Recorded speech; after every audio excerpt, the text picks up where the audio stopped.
You think you can just walk away from me? I felt his hand before I saw his face. Oscar's fingers locked around my wrist at the edge of the marble staircase, right under the chandelier where everyone could see. Oscar, let me go! You're hurting me! Shut up and keep walking. I tried to pull back. His grip tightened. 3 months. 3 months of new phone numbers, different routes to work, sleeping with my bedroom door barricaded. 3 months, and he found me at Tasha's party like I'd never left. "We need to talk," he said, smiling like we were old friends. I yanked harder. "Let go." He didn't. The music didn't stop. Conversations kept going. A woman in a silver gown glanced over, then turned back to her champagne. A man in a tuxedo checked his phone. Oscar's hand slid from my wrist to my forearm, pulling me toward the balcony doors. I dug my heels into the floor, but he was stronger. He was always stronger. That's when he grabbed my hair. Look at me! Look at me! The pain shot through my scalp so fast I couldn't breathe. He twisted his fist into the roots and dragged me backward, bending me at the waist. I heard my own voice crack, begging him to stop. My hands clawed at his wrist. He laughed, the kind of laugh that said he'd been waiting for this. "You embarrassed me," he hissed into my ear. "You think you can just disappear? 50 people, 50 witnesses." Not one of them moved. But someone was watching. Across the room, leaning against the bar with a glass he hadn't touched, there was a man I didn't recognize. Korean, maybe 30, dressed in a crisp white shirt with the sleeves rolled to his forearms. He wasn't filming. He wasn't whispering to anyone. He was just still, watching Oscar drag me like I was nothing, watching the crowd pretend they didn't see. His eyes weren't angry. They were calculating. Oscar jerked my hair again, forcing my head down. I caught one last glimpse of the man at the bar. He set his glass down slowly. Then he started walking toward us.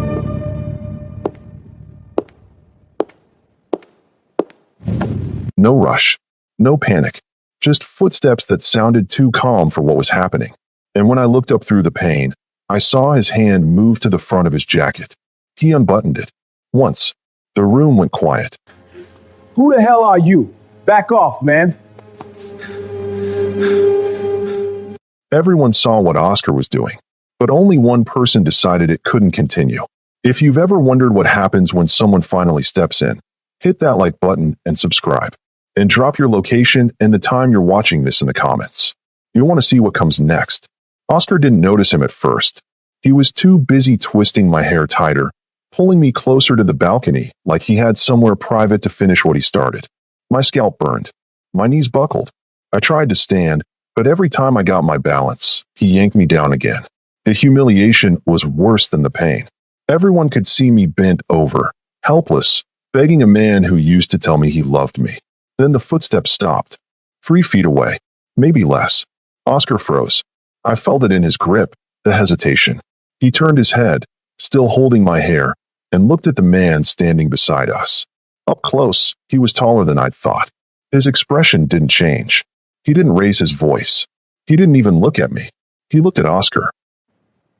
Let her go. Let her go. It wasn't a question. It wasn't loud. But the way he said it made my stomach drop. Oscar's hand loosened just enough for me to feel air on my scalp again. He straightened up, pulling me with him, trying to look bigger. "Mind your business, man. This is between me and my girl." The man tilted his head slightly, like he was considering the stupidity of what Oscar just said. "She's not your girl." Oscar laughed. It sounded forced. "You don't know what you're walking into." The man's hand was still resting on his open jacket. I could see the edge of something dark under his arm. Leather. Metal. I didn't know what it was, but Oscar did. His face changed. The confidence drained out of him so fast, I almost felt sorry for him. Almost. Baek Jin-woo. Wait, the Baek Jin-woo? Look, I didn't know. Baek Jin-woo, the man said. He didn't introduce himself. He stated a fact. "And you just put your hands on someone under my protection." I blinked. I'd never seen this man before in my life. Oscar's grip on my hair went slack. I stumbled forward, catching myself on the edge of a table. My head throbbed. My legs shook. I wanted to run, but I couldn't move. I just stood there, staring at the man who somehow knew my name, who somehow claimed me in front of a room full of strangers. Oscar opened his mouth, then closed it. He took a step back. I didn't know. Look, I didn't mean. Jin-Woo didn't move. He didn't blink. He just waited. The silence in the room was so thick I could hear my own heartbeat. Someone's phone buzzed. A glass clinked. But no one spoke. No one moved. I'm leaving. I'm gone. You keep her. Oscar took another step back, then another. Then he turned and walked toward the elevator, fast, like something was chasing him. Jin-Woo watched him go. Then his eyes shifted to me. Go home, Shenice. Go home, Shanice. He knew my name, and I had no idea how. I grabbed my purse off the table and pushed through the crowd. My hands were shaking so bad I could barely hold it.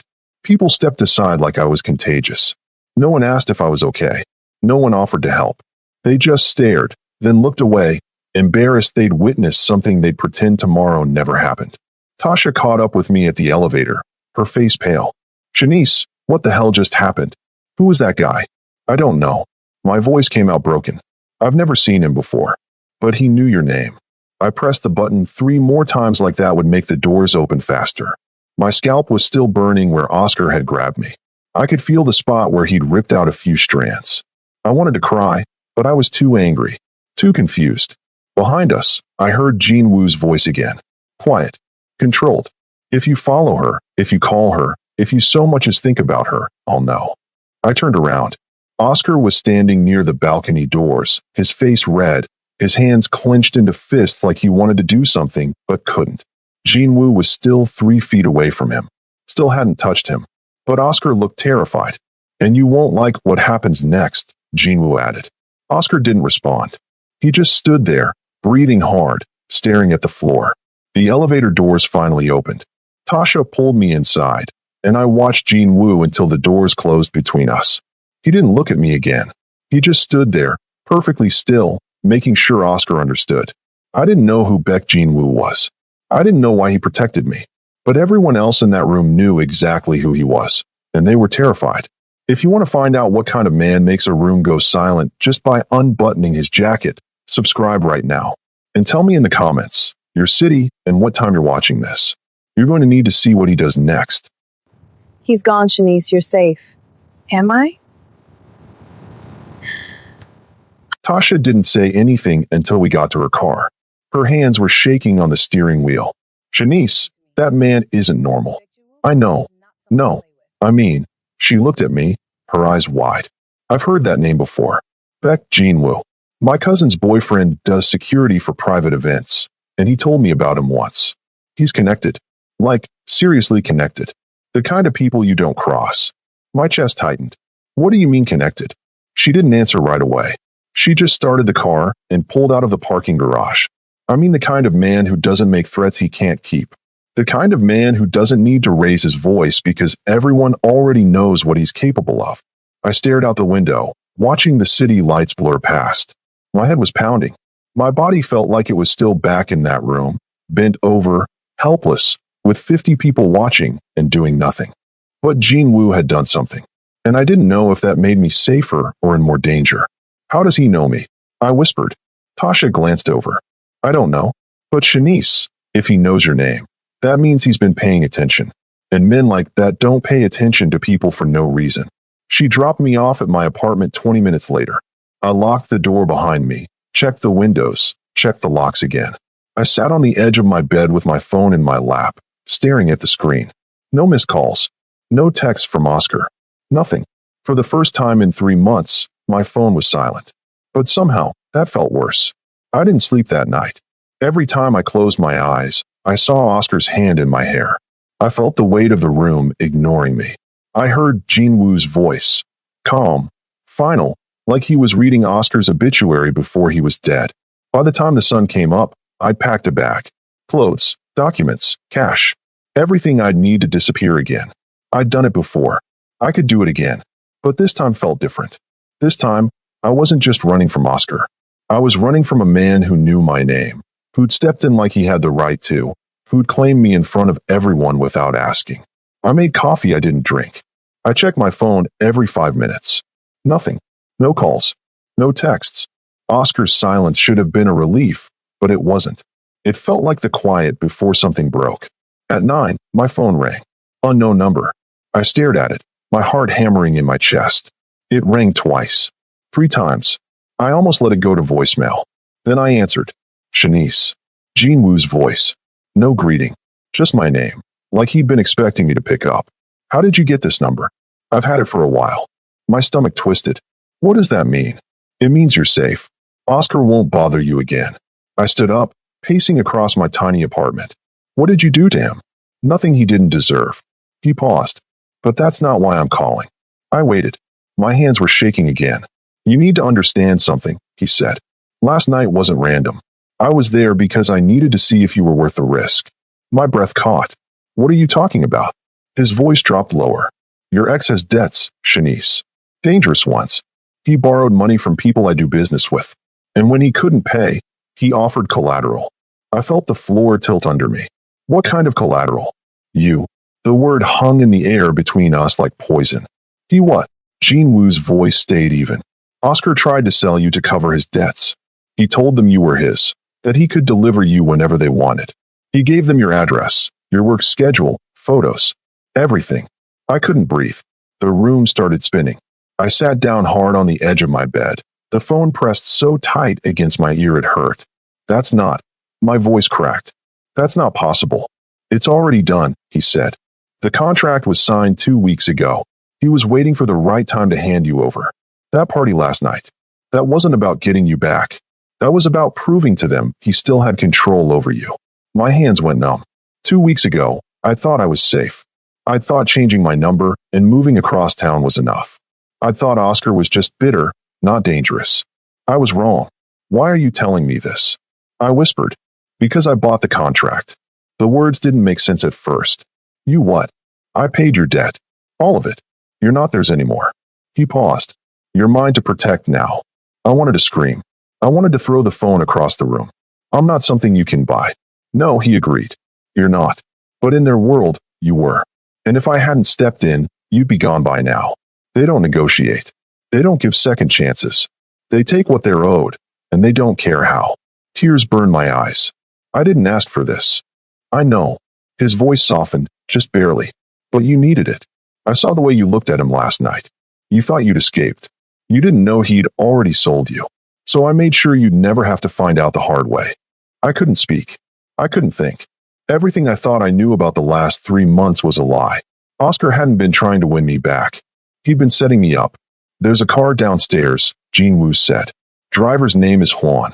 He'll take you somewhere safe while I finish cleaning this up. You can say no. You can walk away and try to handle this on your own. But Oscar's not the only one looking for you now. I had a choice to make. Trust a man I didn't know, or stay and wait for the people Oscar sold me to. If you need to know what I decided, and what Jean Woo did to the men who thought they owned me, subscribe right now. Because what happens next changes everything. I walked to the window and looked down. The black sedan was parked directly in front of my building. Same one I'd seen for weeks outside the coffee shop where I worked. Same one idling across the street when I came home late. I convinced myself I was paranoid. That Oscar's abuse had made me see danger everywhere. But it had been real the whole time. Jean Woo hadn't been stalking me. He'd been protecting me before I even knew I needed it. I grabbed my bag, the one I'd packed hours ago, thinking I'd run again. But this time, I wasn't running from something. I was running toward the only option that didn't end with me disappearing. The hallway felt longer than usual. My legs were shaking by the time I reached the lobby. Through the glass doors, I could see a man standing beside the sedan. Older, Korean, dressed in a plain black suit. He wasn't looking at his phone. He wasn't checking his watch. He was just waiting. For me. I pushed the door open. The man turned, nodded once, and opened the back door of the car without a word. I got in. The interior was clean, expensive, silent. Juan didn't ask where I wanted to go. He just pulled away from the curb and merged into traffic. I looked back at my building one last time, and that's when I saw it. Police cars. 3 of them, lights flashing, parked in front of Oscar's apartment complex 2 blocks down. I didn't ask what happened. I didn't want to know. My phone buzzed in my lap. A text from Jean Woo. You made the right choice. I didn't respond. I didn't know if I had. But for the first time in 3 months, I wasn't looking over my shoulder. I was looking forward. Juan didn't speak the entire drive. 30 minutes through the city, then up into the hills where the houses got bigger and the gates got taller. We pulled into an underground garage beneath a building I'd only seen in magazines. The kind of place where people paid more for a parking spot than I made in a year. He led me to a private elevator. No buttons, just a key card and a fingerprint scanner. The doors opened directly into the penthouse. I stepped inside and stopped breathing. Floor-to-ceiling windows overlooking the entire city. Marble floors so clean I could see my reflection. Furniture that looked like it belonged in a museum, not someone's home. Everything was white, black, or gray. No photos. No personal items. Nothing that said someone actually lived here. It felt like walking into a vault. Mr. Beck will arrive later, Juan said. He gestured down the hallway. Your room is the second door. Everything you need is already there. I wanted to ask how he knew what I needed. I wanted to ask how long I'd be staying. But Juan was already walking back to the elevator, and the doors closed before I could say anything. I was alone. I walked down the hallway slowly, my footsteps too loud against the marble. The second door opened into a bedroom twice the size of my entire apartment. King bed with white sheets that looked like they'd never been slept in. A bathroom with a shower big enough for 3 people. And a closet. I opened it. Clothes. My size. Jeans, shirts, dresses, shoes. Everything still had tags on it. I pulled out a sweater and checked the label. It was exactly what I would have picked for myself. Not expensive designer stuff I'd never wear. Just normal clothes. Comfortable. Practical. He'd been paying attention. That should have scared me. Maybe it did. But part of me, the part that had spent 3 months jumping at every sound, sleeping with my keys in my hand, afraid to exist too loudly, that part felt something else. Relief. I sat on the edge of the bed and noticed a piece of paper on the nightstand. Folded once. I picked it up. Handwritten. Clean, sharp letters. You're safe here. No one knows this location. Sleep. No signature. He didn't need one. I was in a stranger's home, wearing clothes he bought, following instructions he left. And I still didn't know who Beck Jinwoo really was, or why he chose me. If you need to know what kind of man builds a safe house for a woman he's never spoken to, subscribe. Drop a comment and tell me. Would you have gotten in that car? I lay down, still fully dressed, staring at the ceiling. For the first time in months, I felt safe enough to close my eyes. But I didn't sleep, because safe didn't mean free. I woke up to the smell of food. For a second, I forgot where I was. Then I saw the white ceiling, the massive windows, the city lights blinking in the distance. I checked my phone. 8 p.m. I'd slept for 6 hours. I got up and followed the smell into the main room. Jinwoo was sitting at the dining table, unpacking containers from a bag. Korean food. The kind that came from the small restaurants you had to know about, not the chains. He looked up when I walked in, but he didn't smile. Sit. Not a question. Not an invitation. A statement. I sat. He pushed a container toward me. Eat first. Then we'll talk. I opened it. Bibimbap, still warm. My stomach growled before I could stop it. I hadn't eaten since yesterday. I picked up the chopsticks he'd set out and took a bite. It was good. Better than good. We ate in silence. He didn't ask me how I slept. Didn't ask if I liked the room. Didn't make small talk. He just ate, calm and focused, like this was normal. When I finished, he set his chopsticks down and looked at me directly. You'll stay here until this is resolved, he said. You don't contact anyone from your old life. Not Tasha. Not your coworkers. No one. If someone asks where you are, you're visiting family out of state. For how long? As long as it takes. I set my container down. You can't just keep me here. I'm not keeping you anywhere. His voice didn't rise. You're free to leave. But the people Oscar owes don't care that I bought your contract. They care that he embarrassed them. And if they find you before I finish handling this, they won't ask questions. They'll just take you. My throat tightened. What did you do to Oscar? Jinwoo leaned back in his chair, his eyes never leaving mine. He's alive, he said. That's more than he deserved. 3 days passed like that. Jinwoo came and went without warning. Sometimes I'd wake up and he'd be sitting in the main room with his laptop, working in silence. Other times I wouldn't see him for 12 hours. He never explained where he went. Never told me what he was doing.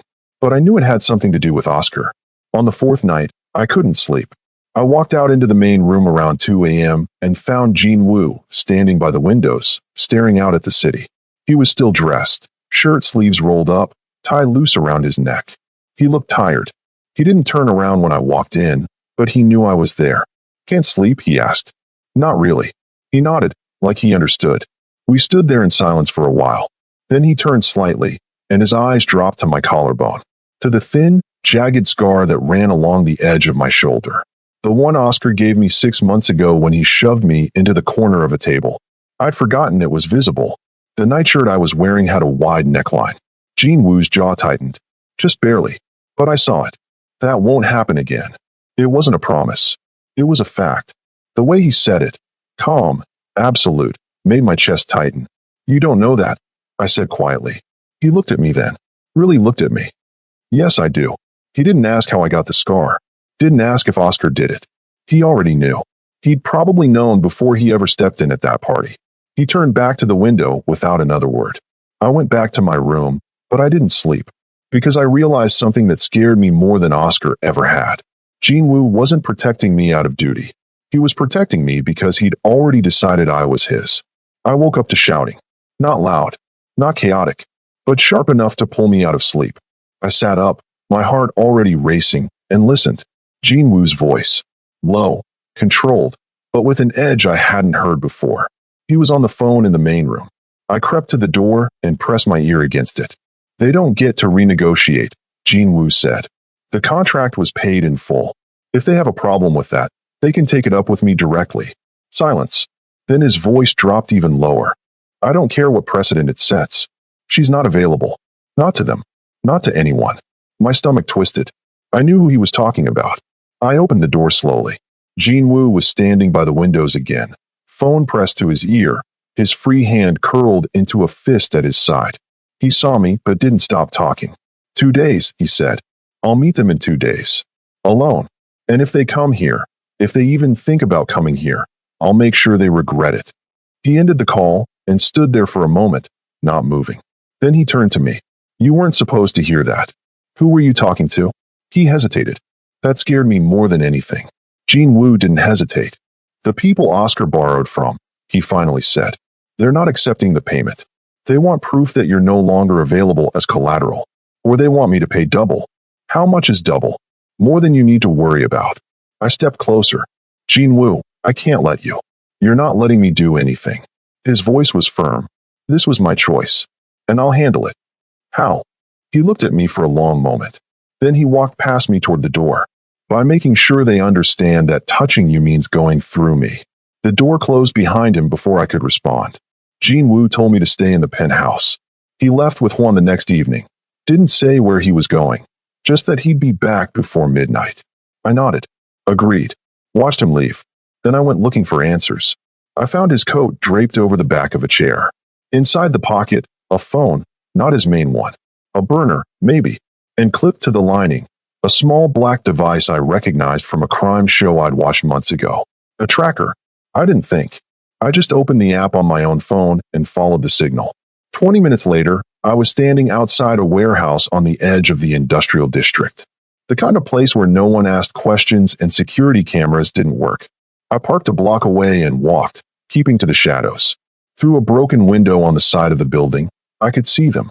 Jin Woo stood in the center of an empty floor, hands in his pockets, perfectly calm.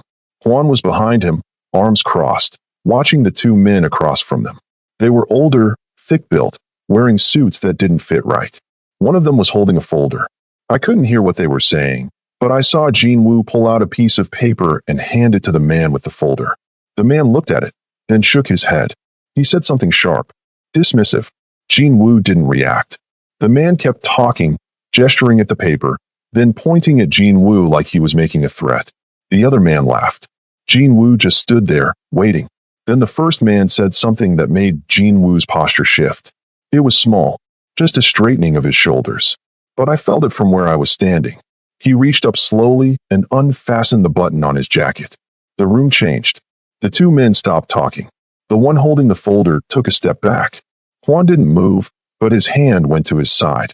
Jin Woo let his jacket hang open, and I saw it again. The holster, the dark leather strap across his chest. He didn't pull anything. He didn't need to. He just spoke. I couldn't hear the words, but I saw the effect. The man with the folder set it down on a crate between them and stepped back. The other man put his hands up slightly, like he was surrendering without being asked. Jin-Woo picked up the folder, glanced at it, then handed it to Hwan. He said something else, short, final. Then he turned and walked toward the exit. I ran. I made it back to my car before he saw me, drove back to the penthouse, and got inside just minutes before he did. I was sitting on the couch, pretending to read, when he walked in. He looked at me for a long moment, then at my shoes by the door. They were dusty. His jaw tightened. Where were you, Shanice? I didn't answer. I couldn't. He knew. Jin-Woo didn't yell. He stood there, staring at me, his expression unreadable. The silence stretched so long I thought he might just walk away. But he didn't. You followed me. It wasn't a question. I swallowed hard. I needed to know what you were walking into. You needed to stay here. I couldn't just sit around and... Yes, you could. His voice was quiet, controlled, but there was something underneath it that made my chest tighten. That's exactly what you were supposed to do. I stood up. I'm not a prisoner, Jin-Woo. No, you're someone I'm trying to keep alive. He stepped closer, and I realized how much taller he was. Do you know what those men would have done if they'd seen you? If they'd realized you were there? I didn't answer. They would have taken you, he said. Not to negotiate. Not to make a deal. To prove a point. And I wouldn't have been able to stop them without starting a war that would have gotten you killed. My throat went tight. I didn't think. That's the problem. He turned away, running a hand through his hair. You don't know this world, Shanice. You don't know the rules. And you don't get to break them just because you're scared or curious or whatever it was that made you think following me was a good idea. I felt tears burn my eyes, but I blinked them back. I'm sorry. He didn't respond right away. He just stood there, staring out the window, his shoulders tense. When he finally spoke, his voice was softer. I can't protect you if you don't let me. I know. He turned back to me. From now on, if I tell you to stay, you stay. If I tell you not to ask questions, you don't. Because the next time you put yourself in danger, I might not be able to fix it. I nodded. He walked past me toward his room and stopped at the door. Get some sleep. We're not done yet. I thought it was over. For 5 days, nothing happened. Jin-Woo went back to his routine, leaving early, coming back late, barely speaking. I stayed in the penthouse like he told me to. I didn't follow him again. I didn't ask questions. I thought maybe we were past the worst of it. I was wrong. Jin-Woo came home on the 6th night, and his face was different. Not angry, not calm. Something in between that made my stomach drop before he even said a word. Oscar contacted them. I froze. What? The men I paid off. He reached out to them directly, told them where you've been staying, told them I'm keeping you here against your will. Jin-Woo set his phone down on the counter, his jaw tight. He's trying to convince them to take you anyway. Said if they do, he'll forgive the interest they owe him on a separate deal. My legs went weak. I sat down hard on the nearest chair. He knows where I am? No, but he's guessing, and he's desperate enough to make deals he can't keep. Jin-Woo looked at me, and for the first time since I met him, I saw something close to frustration in his eyes. I gave him a way out, Shanice. I could have killed him that night at the party. I didn't. I let him walk away with his life. And this is what he does with it. What are you going to do?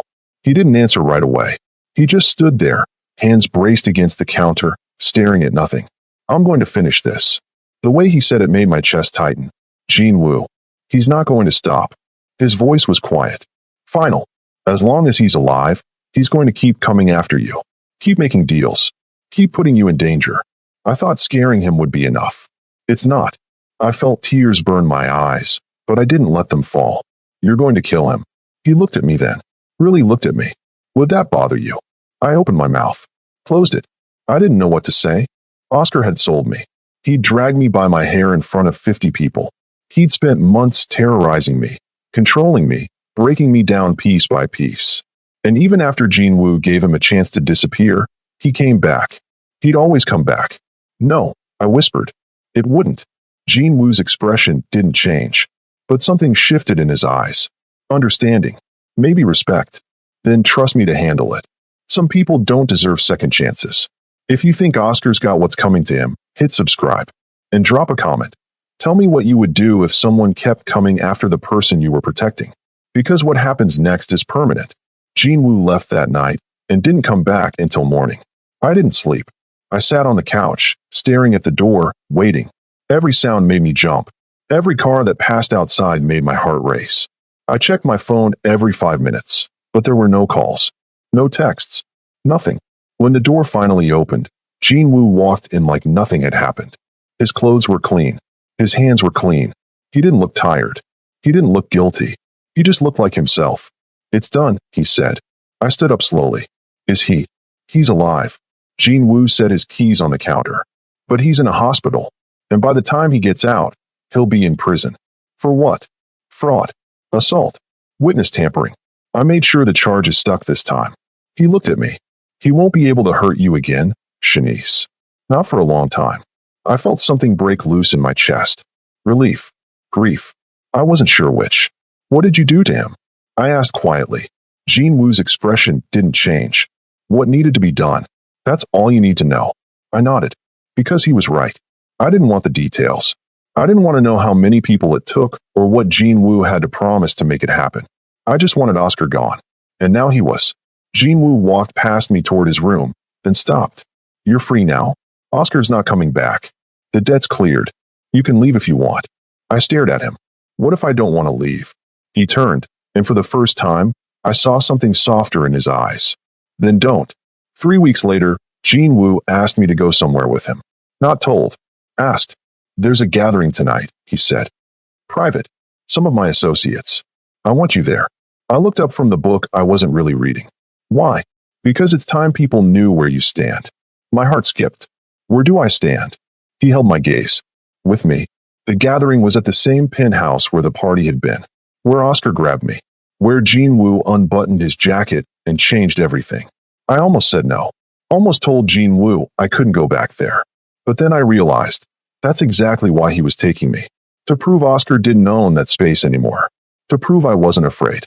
When we walked in, the room went quiet. Not the terrified silence from last time. Something different. Respectful.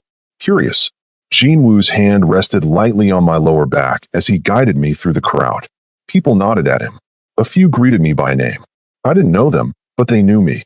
He stopped in the center of the room, the same spot where Oscar had dragged me down. Jinwoo turned to face the crowd, and I stood beside him. "This is Shanice," he said. His voice wasn't loud, but everyone heard it. "She's not a guest. She's not under my protection anymore." My breath caught. "She's with me." The room understood what that meant before I did. A few people smiled. Others looked away, like they'd just been told something they weren't supposed to question. A man across the room, older, expensive suit, cold eyes, raised his glass slightly. "Congratulations, Jinwoo." Jinwoo didn't respond. He just placed his hand on my shoulder. A claim. A statement. Then someone made a comment. Quiet, but I heard it. Something about my past. About Oscar. Jinwoo's hand moved to his jacket. He didn't open it. He just rested his hand there. The man went pale, muttered an apology, and left. Jinwoo looked down at me. "You okay?" I nodded. Because I was. For the first time in my life, I wasn't running. I wasn't hiding. I was standing in a room full of dangerous people, and I wasn't afraid. Because the most dangerous person in the room had chosen me. And I had chosen him back. Drop your location and the time you're watching in the comments. Tell me, what was your favorite moment? And if you want to know what happens when Shanice's past tries to pull her back one more time, subscribe. Because their story isn't over. Part 2 drops next week.